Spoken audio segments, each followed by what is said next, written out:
வணக்கம் ஃப்ரெண்ட்ஸ், நம்ம சேனலில் தினம் 5 ஜிஎஸ் கேள்விகள் அப்படின்னு ஒரு சீரீஸ் ஸ்டார்ட் பண்ணி டெய்லி 5 ப்ரீவியஸ் இயர் கொஷின் டிஎன்பிசியில் இதுக்கு முன்னாடி கேட்ட 5 ப்ரீவியஸ் இயர் கொஷின் பார்த்துட்டு வந்தோம். லாஸ்ட் 1 வீக்காக கொஞ்சம் ஹெல்த் இஷ்யூனால கண்டினியூ பண்ண முடியல. இப்போ திரும்பவும் கண்டினியூ பண்ணலாம். ஓகேங்களா, இன்றைக்கி 20வது நாள். ஓகேங்களா, கிட்டத்தட்ட இன்றைக்கோட 100 கேள்விகளை பார்க்க போகிறோம். ஓகேங்களா, ஃபஸ்ட்டு கொஷின் பாருங்கள். மாற்றுத்திறனாளிகளுக்கான வேலைவாய்ப்பு ஒதுக்கீட்டில் தமிழக அரசு %% அளித்து உறுதி செய்துள்ளது. இங்கிலீஷில் the government of Tamil Nadu is committed in empowering the differently abled person for the reservation in employment by %. ஓகேங்களா, இதுக்கான புக் சோர்ஸ்ன்னு பார்த்தோன்னா புக்கில் எங்கேயும் பெருசாக இதுக்கான டேட்டா இருக்காது. நம்ம அவுட் சோர்ஸில் தான் பார்க்கணும். நீங்கள் நியூஸ் பேப்பரை ஃபாலோ பண்ணிட்டு இருந்தீங்கன்னா நியூஸ் பேப்பரில் இதை சார்ந்த தகவல்கள் வந்திருக்கும். பட் 2022 இதுக்கான ஆர்டரை பாஸ் பண்ணியிருக்காங்க. ஸோ பழைய நியூஸ் பேப்பரை நீங்கள் படிச்சிருக்கணும். அப்படி இல்லைனா நீங்கள் நெட்டில் சர்ச் பண்ணாலும் இதுக்கான டேட்டா வரும். சதவீதம் பாருங்கள், 1%, 3%, 2%, 4%. ஓகேங்களா, இப்போ நம்ம இதுக்கு நோட்ஸ், ஓகேங்களா, இதுக்கு சோர்ஸுக்கு நம்ம எங்கே போகிறதுனா நீங்கள் எங்கேயும் போக தேவையில்லை. ஆல்ரெடி நான் சொல்லியிருப்பேன். பாலிசி நோட்ஸ், ஓகேங்களா, தமிழ்நாடு கவர்மெண்ட்டோட அஃபிஷியல் வெப்சைட்டான tngov.in, tngov.in இந்த வெப்சைட்டுக்குள்ளே போனீங்கன்னா பாலிசி நோட்ஸ்னு இருக்கும். ஓகேங்களா, அதுக்குள்ளே போனீங்கன்னா இந்த மாதிரி இந்த ஸ்கீம்னு இல்லை, கவர்மெண்ட்டால் தமிழ்நாடு கவர்மெண்ட்டால் என்னென்ன ஸ்கீம்ஸ் இன்ட்ரடியூஸ் பண்ணப்பட்டதோ அதை பற்றின எல்லா தகவல்களும் இருக்கும். ஓகேங்களா, அஃபிஷியலாக நீங்கள் படிக்கணும்னா கவர்மெண்ட் சோர்ஸ் வச்சு படிக்கணும்னா இதுதான் இருக்கிற ஒரே வழி. ஓகேங்களா, இதில் பாருங்கள், மாற்றுத்திறனாளிகள் நலத்துறைன்னு ஒரு நலத்துறை இருக்குது. ஓகேங்களா, நீங்கள் பாலிசி நோட்ஸ்குள்ளே போய்கிட்டிங்கன்னா ஒவ்வொரு துறை சார்ந்த தகவல்கள் அதில் இருக்கும். நீங்கள் மாற்றுத்திறனாளிகள் நம்ம பார்க்க போகிறது அது சார்ந்த தகவல்ன்றதுனால இந்த துறையை நீங்கள் கிளிக் பண்ணிங்கன்னா ஒரு பிடிஎஃப் வரும், ஆவணக்குறிப்புன்னு. அதுக்குள்ளே போனீங்கன்னா இந்த பிடிஎஃப் இருக்கும். இதில் இந்த டிபார்ட்மெண்ட், இந்த நலத்துறை சார்ந்த எல்லா டீட்டெயில்ஸும் A to Z, அவங்களுக்காக போடப்பட்ட ஸ்கீம்ஸ் என்னென்ன உதவித்தொகை எவ்வளோ தராங்க அப்படின்ற மாதிரி எல்லா டீட்டெயில்ஸும் இருக்கும். இன்றைக்கி நான் இப்போது நமக்கு தேவையான சில முக்கியமான பேக்ரவுண்ட் டேட்டாஸையும் நம்ம பார்க்க போகிறோம். ஓகேங்களா, ஃபஸ்ட்டு இது மாற்றுத்திறனாளிகள் நலத்துறைன்னு தான் இருந்துச்சான்னு கேட்டோன்னா இல்லை. ஓகேங்களா, இதிலே கொடுத்துருப்பாங்க பாருங்கள். தமிழ்நாடு அரசு மாற்றுத்திறனாளிகளின் நலன் மீது சிறப்பு கவனம் செலுத்த மாற்றுத்திறனாளிகள் நலத்துறை அப்படின்னு ஒரு தனித்துறையை உருவாக்குது. அதுக்கு முன்னாடி 1992ஆம் ஆண்டு ஊனமுற்றோர் மறுவாழ்வுத்துறை, நல்லா நோட் பண்ணிக்கோங்க, எப்படி அழைக்கப்பட்டுச்சுன்னா இந்த மாற்றுத்திறனாளிகள் நலத்துறை ஊனமுற்றோர் மறுவாழ்வுத்துறை. எக்ஸாமில் கேட்குறதுக்கு வாய்ப்பு இருக்குது. ஓகேங்களா, வருஷம் 1992. இப்போ இருக்கிற மாற்றுத்திறனாளிகள் நலத்துறையோட பேர் என்னவாக இருந்துச்சு? ஊனமுற்றோர் மறுவாழ்வுத்துறை அப்படின்னு அழைக்கப்பட்டு வந்துச்சு. ஓகேங்களா, 2010, ஓகேங்களா, 2010 தான் என்னவா பேர் மாற்றுறாங்க? மாற்றுத்திறனாளிகள் நலத்துறை. ஓகேங்களா, முதலமைச்சர் டாக்டர் கருணாநிதி அவர்களால் என்னவா மாற்றப்படுது? மாற்றுத்திறனாளிகள் நலத்துறையாக 2010 தான் மாற்றப்படுது. ஓகேங்களா, இந்த டீட்டெயில்ஸ் நமக்கு ரொம்ப இம்பார்ட்டன்ட் எக்ஸாம் பாயிண்ட் ஆஃப் வியூவில். ஃபஸ்ட்டு என்னவா இருக்குது? ஊனமுற்றோர் மறுவாழ்வுத்துறை எப்போ ஸ்டார்ட் பண்ணியிருக்காங்க? 1992. ஓகேங்களா, 2010 தான் என்னவா மாற்றிருக்காங்க? மாற்றுத்திறனாளிகள் நலத்துறை அப்படின்னு 2010 யார் மாற்றிருக்காங்கன்னு கேட்குறதுக்கு வாய்ப்பு இருக்குது. டாக்டர் மு கருணாநிதி. ஓகேங்களா, இதை மட்டும் ஞாபகம் வச்சுக்கோங்க. எக்ஸாம் பாயிண்ட் ஆஃப் வியூவில் ரொம்ப இம்பார்ட்டன்ட். அடுத்ததாக நம்ம கேள்விக்கு வருவோம். என்ன கேட்டிருக்காங்க? எவ்வளோ சதவீதம் இடஒதுக்கீட்டில் எவ்வளோ சதவீதம்னு கேட்டிருக்காங்க. இதுக்கும் பாலிசி நோட்ஸில் ஆன்சர் இருக்குது. ஓகேங்களா, அதுக்கு முன்னாடி நம்ம இந்த ஒரு சட்டத்தை பார்த்துருவோம். இதுவும் எக்ஸாம் பாயிண்ட் ஆஃப் வியூவில் ரொம்ப இம்பார்ட்டன்ட். மாற்றுத்திறனாளிகளுக்கான, ஓகேங்களா, உரிமைகள் சட்டம் எப்போ போடுறாங்க? மாற்றுத்திறனாளிகள் உரிமைகள் சட்டம் 2016. இதை ஞாபகம் வச்சுக்கோங்க, 2016 மாற்றுத்திறனாளிகள் உரிமைகள் சட்டம். அவங்களோட உரிமைகள் சட்டம் எப்போ? 2016. எப்போ நடைமுறைக்கு வருதுன்னா 2017 ஏப்ரல் 19. நமக்கு மேக்ஸிமம் இந்த சட்டத்தோட இயர் தான் கேட்பாங்க. 2016. ஓகேங்களா, நடைமுறைக்கு வந்தது 2017. ஓகேங்களா, ஸ்டார்ட் பண்ணது சட்டம்னு கேட்டால் மாற்றுத்திறனாளிகள் உரிமைகள் சட்டம்னா 2016 ஞாபகம் வச்சுக்கோங்க. நடைமுறைக்கு வந்தது தான் 2017. ஓகேங்களா, அடுத்ததாக நமக்கு தேவையானது இப்போ எக்ஸாம் பாயிண்ட் ஆஃப் வியூ வருவோம். பாருங்கள், பிரிவு 34 படி அரசு பணிகளில் மாற்றுத்திறனாளிகளுக்கு 4% இடஒதுக்கீடு வழங்குவதை கட்டாயப்படுத்தப்பட்டுள்ளது. எவ்வளோ சதவீதம்? 4%. ஓகேங்களா, நம்ம கொஷினில் கேட்டிருக்கிற டேட்டா இது தான். எவ்வளோ சதவீதம்? ரிசர்வேஷனில் எவ்வளோ சதவீதம்னா 4% இடஒதுக்கீடை கொடுத்துருக்காங்க. அப்போ ஆன்சர் என்னன்னா, மாற்றுத்திறனாளிகளுக்கு வேலைவாய்ப்பு ஒதுக்கீட்டில் தமிழக அரசு எவ்வளோ சதவீதம் உறுதியளித்துள்ளது? 4%. ஆனால் இங்கே தான் ஒரு ட்விஸ்ட்டு, பாலிசி நோட்ஸ்லேயே 4% கொடுத்துருக்காங்க. ஆனால் டிஎன்பிஎஸ்சியோட அஃபீஷியல் கீழே பாருங்கள் 3%ன்னு கொடுத்துருக்காங்க. ஓகேங்களா, நீங்கள் நெட்டில் சர்ச் பண்ணி பார்த்தனாலும் நெட்டில் சர்ச் பண்ணாலும் 4% தான் வருது. ஓகேங்களா, ஆனால் கீ ஆன்சரில் ஏன் 3% கொடுத்துருக்காங்கன்னு எனக்கு தெரியல. உங்களுக்கு தெரிஞ்சால் கீழே கமெண்ட்டில் சொல்லுங்கள். ஓகேங்களா, நீங்கள் நெட்டில் சர்ச் பண்ணி பாருங்கள். நெட்டில் சர்ச் பண்ணாலும் 4% வருது, 4% தான் வருது. நம்ம கவர்மெண்ட்டோட அஃபீஷியல் வெப்சைட்டான பாலிசி நோட்ஸில் எடுத்து பார்த்தாலும் இந்த 4%ன்னு தான் குறிப்பிட்டிருக்காங்க. ஓகேங்களா, மேபி ஃபைனல் கீ ஆன்சரில் இதை மாற்றிருப்பாங்கன்னு நினைக்கிறேன். ஓகேங்களா, அடுத்த கேள்விக்கு போவோம். Nil Darpan a play portrait indigo planters oppressions was written by. Nil Darpan என்ற இண்டிகோ தோட்டக்காரர்களின் எதிர்ப்பை சித்தரிக்கும் நூலை எழுதியவர். இதுக்கு 10ஆம் வகுப்பு புத்தகத்திலே ஆன்சர் இருக்குது. ஓகேங்களா, 10ஆம் வகுப்பு சோஷியல் சயின்ஸ் புத்தகத்தில் கருநீல சாய இண்டிகோ கிளர்ச்சி 1859-60 2வது பேஜில் இருக்கும். ஓகேங்களா, இது ஃபஸ்ட்டு பேஜ், ஸ்டார்டிங் பேஜ். இதிலிருந்து ஓகேங்களா, இதுக்கு அடுத்து இதுவரைலாம் அந்த டாபிக் முடியும். இதில் பாருங்கள், அப்போதைய இந்திய பத்திரிகையாளர். இதை பற்றி background பார்த்துடலாங்களா.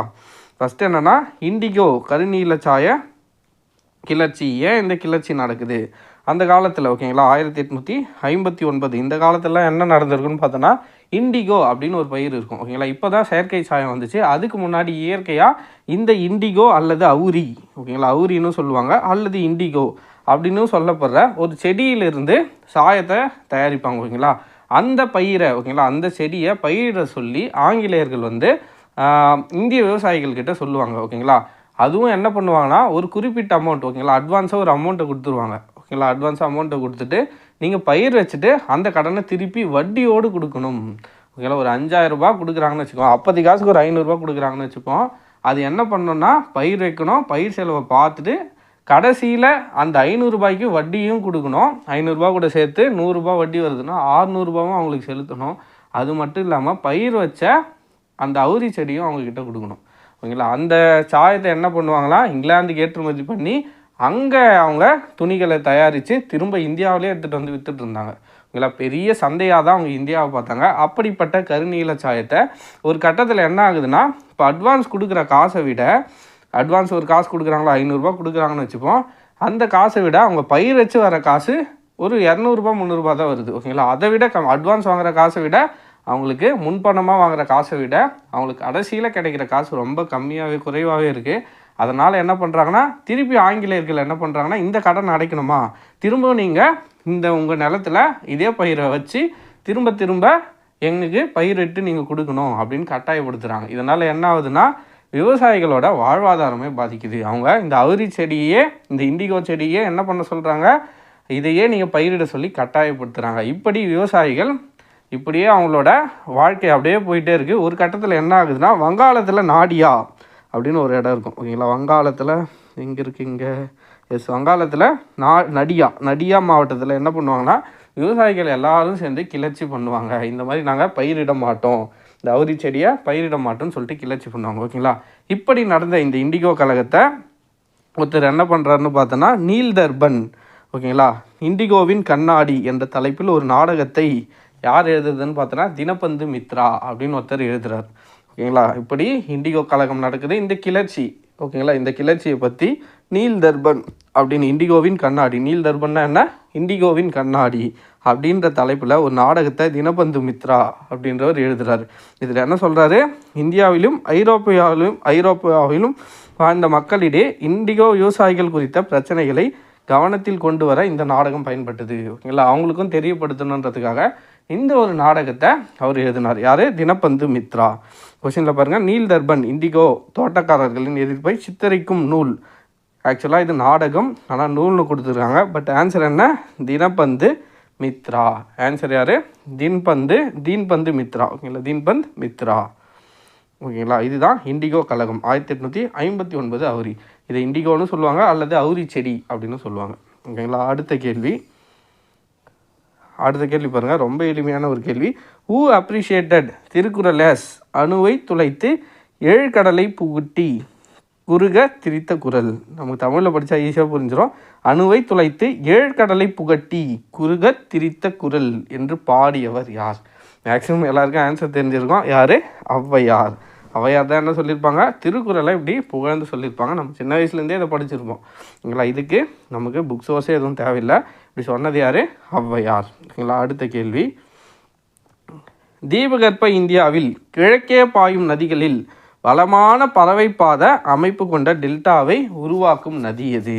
Which easterly river of the peninsular India build fertile bird foot delta ஓகேங்களா. ஒன்றும் இல்லை, அந்த நதி ஓகேங்களா கிழக்கு நோக்கி பாயுது ஓகேங்களா. இந்தியாவில் கிழக்கு நோக்கி பாயிற ஆறில் ஏதோ ஒரு நதி ஓகேங்களா. ஏதோ ஒரு நதி என்னென்னா பறவை பாதை அமைப்பு இருக்கணும். பறவையோட பாதை எப்படி இருக்கும், இப்படி இருக்குங்களா, இப்படி இருக்கும் பறவையோட பாதம் ஓகேங்களா. அந்த மாதிரி எந்த நதி இருக்குது கிழக்கு நோக்கி பாயும் ஆறுகளில் அப்படின்னு கேட்டிருக்காங்க.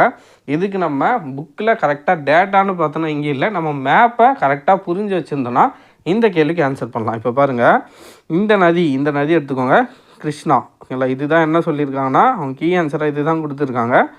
என்னன்னு பார்த்தோன்னா இந்த மாதிரி பறவை அமைப்பால் அதோட கிளை நதிகளோடு சேர்ந்து அது காட்சி அளிக்கிறதால என்ன சொல்கிறாங்கன்னா பறவை பாதை அமைப்பு கொண்ட நதியாக எதை சொல்கிறாங்க, கிருஷ்ணா ஓகேங்களா. மற்ற நதியும் நிறைய நதி இந்த மாதிரி தான் இருக்குது ஓகேங்களா. கோதாவரி எடுத்தாலும் இந்த மாதிரி இருக்குது. ஆனால் இது கரெக்டாக அந்த பேர்டோட கால் மாதிரி இருக்கிறதால இதை சொல்லியிருக்காங்க போல். இல்லை புக் சோர்ஸ்ன்னு பார்த்தோன்னா எதுவும் இல்லை. இதுக்கு நம்ம மேப்பை வச்சு புரிஞ்சு தான் ஆன்சர் பண்ணணும் ஓகேங்களா. மேப் ரீடிங் ரொம்ப ரொம்ப மஸ்ட். அப்படி படித்தா மட்டும்தான் இந்த மாதிரி கேள்விக்கு நம்மளால் ஆன்சர் பண்ண முடியும். ஆன்சர் என்ன, கிருஷ்ணா ஓகேங்களா. அடுத்த கேள்வி பாருங்கள், இந்த மேப்பில் பார்த்தாலும் தெரியும் ஓகேங்களா. இந்த மேப்லேயும் கொடுத்துருப்பாங்க. இங்கே பாருங்கள், கிருஷ்ணா இப்படி போதுங்களா, இந்த மாதிரி இருக்கிறதால தான் என்ன சொல்கிறாங்கன்னா பறவை பாதை அமைப்பு உள்ளது, அமைப்பு மாதிரி இருக்குன்னு சொல்லியிருக்காங்க ஓகேங்களா. கிருஷ்ணா நதி. அடுத்த கேள்வி, which of the following is relict of the world's oldest mountain? பின்வரும் மலைத்தொடரில் எது உலகில் பழமையான மலைகளின் பிரதிபலிப்பு?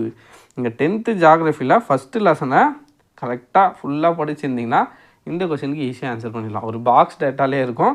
இந்தியாவோட பழமையான உலகிலே பழமையான மடிப்பு மலையா எந்த மலை இருக்குன்னு பார்த்தோன்னா மலைத்தொடர் ஆரவல்லி மலைத்தொடர் உலகிலேயே மிக பழமையான மடிப்பு மலைத்தொடர்களில் ஒன்றாகும். அப்போ ஆன்சர் என்ன, ஆரவல்லி மலைத்தொடர். அதுவே இளமையான மலை ஓகேங்களா, இளமையான மலைத்தொடர் எதுன்னு கேட்டோன்னா இமயமலை. ஞாபகம் வச்சுக்கோங்க. உலகிலே பழமையான மடிப்பு மலை எதுன்னு பார்த்தோன்னா ஆரவல்லி ஓகேங்களா. இதிலே இளமையான மலை எதுன்னு கேட்டானா இமயமலை ஓகேங்களா. இளமையான மலை இமயமலை ஓகேங்களா. அவ்வளோதான் ஃப்ரெண்ட்ஸ். இன்றைக்கான 5 கேள்விகளை டீட்டெயில்டாகவே பார்த்துட்டோம். இந்த ஃபஸ்ட்டு கொஸ்டின் மட்டும்தான் எனக்கே கொஞ்சம் கன்ஃபியூஷனாக இருக்குது. நெட்டில் போட்டாலும் 4% தான் வருது ஓகேங்களா. நெட்டில் போட்டாலும் 4% வருது. இவங்க பாலிசி நோட்ஸ்லையும் 4% தான் குறிப்பிட்டிருக்காங்க. பட் ஏன் கீ ஆன்சரில் 3% கொடுத்தாங்கன்னு தெரியல. உங்களுக்கு ஏதாச்சும் டீட்டெயில்ஸ் தெரிந்தால் கீழே கமெண்ட்டில் மறக்காமல் சொல்லுங்கள். அடுத்த வீடியோவில் சந்திப்போம். நன்றி.